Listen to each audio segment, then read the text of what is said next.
Claude created the plan and it ran an advisor to check that the plan is actually what we want to execute on. And this is a mistake that I see a lot of people make. If you think Claude Code is just for developers, you're missing out on something huge.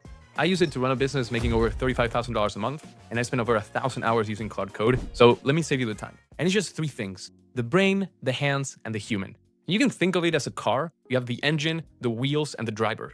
The brain or the engine of the car is the model, Claude. It does the thinking, it holds the context, it understands the objectives, and some other nifty tricks that I'm going to show you. Then the wheels are the hands. They actually do the things. They move the car. So what do these hands do? Well, they connect to your CRM. They connect to your email. They can schedule things on your calendar. Anywhere that you already work, those hands can reach. And then finally, the human. You set the destination. And more importantly, when the car is going off the rails, you want to steer it back to the main road.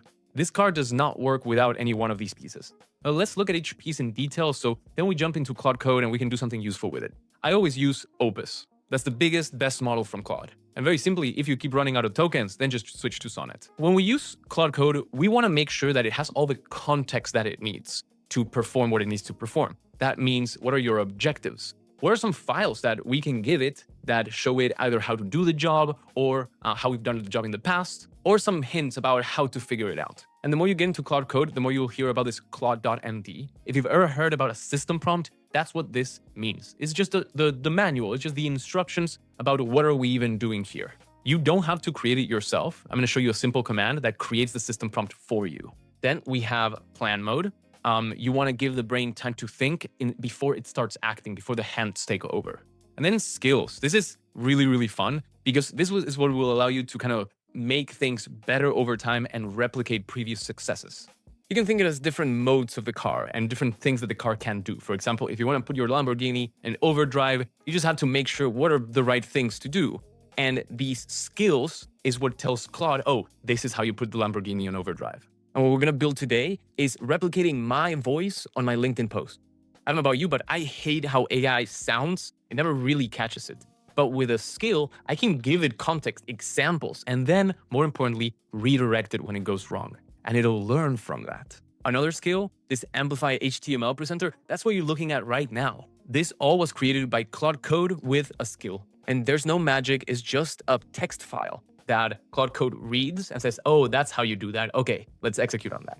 And keep in mind, if you want to look at my actual setup that I actually run my business in, it's not in Claude Desktop. It's actually in Cursor, and I walk you through the exact 8 steps for the full setup in this video right here. So you can go check that out if you're ready for the next level. If you're just starting out with Claude Code, that might be a little overwhelming, and I encourage you to keep going through the end of this video before you step into something more advanced. Because the mental model is what's going to allow you to actually go to the next level. So before we keep going with the hands, the wheels, and how we actually move the car and how we create these integrations, let's put everything that we've talked about so far into action. So I said I would start in plan mode, and I'm going to give it some of the objectives. I'm going to speech to text it with something called whisper flow. I want to create a skill that really replicates my voice in LinkedIn. I'm going to give you some examples. Then I want you to ask me some questions so you can nail my voice. Then I'm going to give you a couple ideas I've had for posts, and we're going to create those together. Lovely. Now I'm going to go to my LinkedIn and check those posts. And you're probably thinking, well, can Claude go do that? And yeah, I can go open my Chrome, check my LinkedIn, but this is where the human discernment comes in. I want to decide which ones are like my best posts, my most representative posts.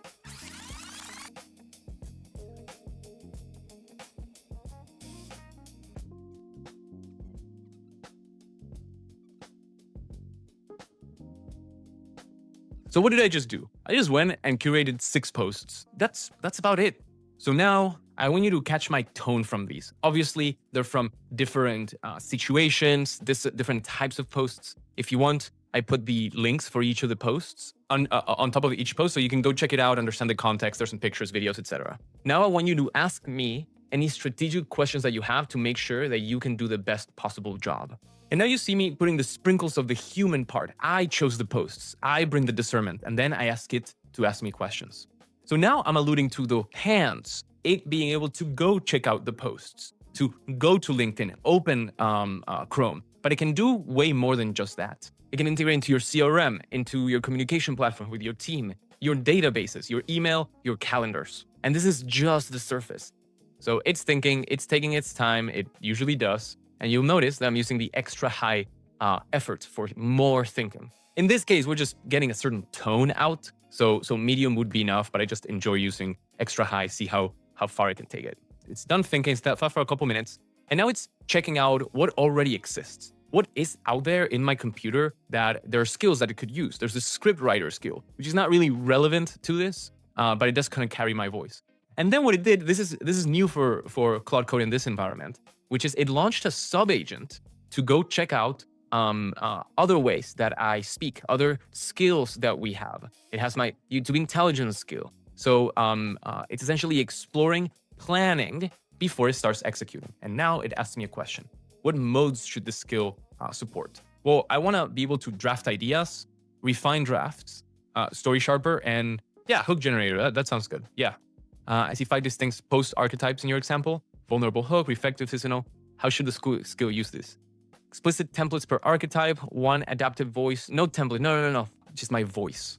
There's already an Alejo voice rule set in your script writer. I'm gonna keep that out for now. I'm gonna have LinkedIn only voice.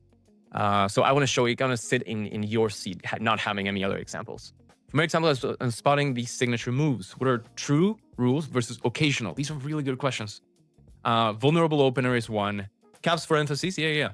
Emojis, PS, line at the end, no. So those are the questions it had. So you see how it's acting, right? And it's checking in with whom? With the user, with the driver. So another mental model is the brain thinks, the human approves, and the hands execute. When this is done thinking and checking things out, it's going to create a plan that I'm gonna read and then approve. It's gonna then, after I approve, create this skill, and then I'm gonna come in. I'm going to ask it, hey, now I have this idea for a post. Let's work on it together. It's gonna bring a draft, and then I'm gonna say, hey, actually, let's tweak these things. Remember that I don't use M dashes, for example. So you see here, I already set the intent and the objectives. I'm gonna be providing the feedback, and I'm gonna own the destination. I'm the final decision maker of what is high quality and what deserves going out to the world.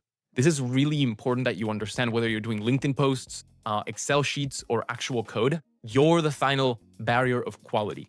I'm gonna give you the ideas after you create the skill, so we can actually test it. Then for number 2, all those phrases are a little too mechanical, and I don't say any of those. I just speak like a human, like a very excited human. And I want to use I always. We it's reserved for very, very special situations, or maybe when I'm talking about my wife, but generally it should be I. The magic of Claude Code doesn't come from Claude Code itself. It comes from it being able to take out of me what it means to do the magic.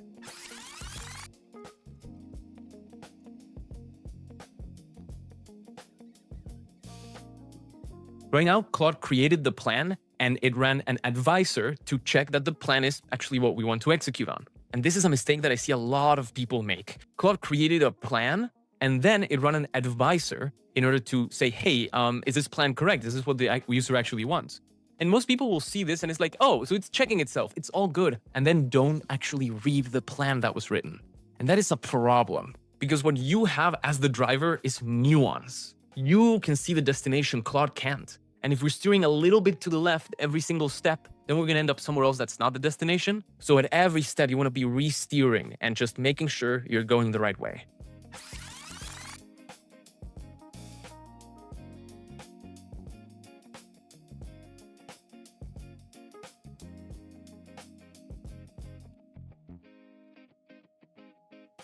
Okay, so now the plan pulls up. This is the LinkedIn writer skill that we're creating. And if this was actually something pivotal, and what I recommend to you is that you go through it, that you read every line, because you're going to catch things that otherwise are going to end up, instead of the destination, somewhere else in a forest. And you don't want your Lamborghini in a forest. Spend time doing the pre-research, getting the post, not just hoping that Claude gets it right. And now, as we get to the end of the document, this is a very long document. It really did the thinking. This is very interesting. It did some of the examples. Okay, copy those. Awesome. Now I'm gonna go into accept and auto mode. Auto mode means that when it needs to, it's going to check in with me. It's not gonna delete things randomly. Bypass permissions is a little more autonomous, ironically, bad naming, as they usually do. Bypass permissions should only be done when you're ready to just look away and doesn't matter what happens next. And now the skill has been created is the LinkedIn writer. Awesome. So I'm going to copy that and I'm going to show you how to execute it. But I'm going to start a new session first. Why? Because if you don't, then the other session is going to have a lot of information that doesn't actually prove that this is working. The whole point is that you started from scratch, a whole new conversation with a new idea. So we want to start new conversations. It's the way to really test things. Hey, I have a couple ideas for LinkedIn posts. One of them is that I've seen a lot of use cases in AI come and go, and a lot of hype, but the one that has been consistently winning across the board for real businesses and for people building these and making money off of them is voice agents. It's been a reliable way for businesses to make more money, and the people building them are profiting off of them as well. And then the second idea I want to make a post out of is how Claude Code fatigue or burnout is super real. And what my usage chart for Claude Code looks like, and the kind of story it tells, is that I've been on it nonstop since the start of January. And I've had weeks where I just my brain is foggy. I can't really think. I dream about Claude Code and the 4 projects I'm doing at the same time. And I kind of want to share some compassion to people using Claude Code too much, and that what they're feeling is real and they need to go outside, touch some grass, and then come back to it when they're back to themselves, which is what really helped me in that moment. Cool. I'm going to send this. It's going to work on it. And I'm going to be able to review it, be able to give it some feedback about what's doing well, what's doing wrong. Okay, so now it's asking me some questions. What do you want to show? Maybe there's a picture or a video. And there is actually a video that I have on the proof of voice AI being the most profitable use case. So I'm going to plug that in, copy link address, and it can use it in the post. Cool. And then I'm going to put the usage. There we go. And then I'm going to plug that in and put it in here. There we go.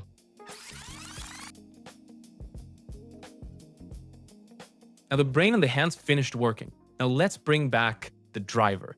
We'll need to do some re-steering to make sure that we get to the right destination. So I'm going to go through this, and right off the bat, this is way too long. I don't like my post being this long, but let me actually go through it. I've been dreaming about Claude Code, actually dreaming. Tavis Brown's the fog.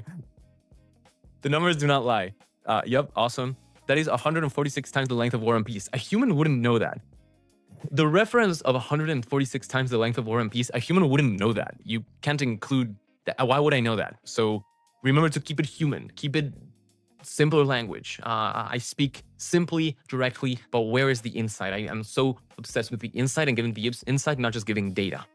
So tell the story. I want this skill to tell the story. Talk about my burnout, not numbers.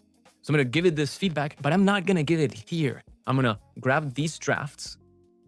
I'm going to grab the ideas, okay, and bring it to the other conversation, that one that created a skill.